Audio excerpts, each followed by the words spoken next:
tu hermano, Señor, donanos paz nel dia, aiutanos con misericordia, para nos quedar sempre libres de pecado y proteger contra tu tribulación, mientras nos aguarda vinda glorioso de Jesucristo, nuestro Salvador.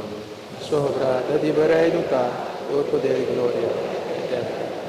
Señor Jesucristo, vos avisa, vos apóstol, en la mitad larga vos paz, mitad donamoso.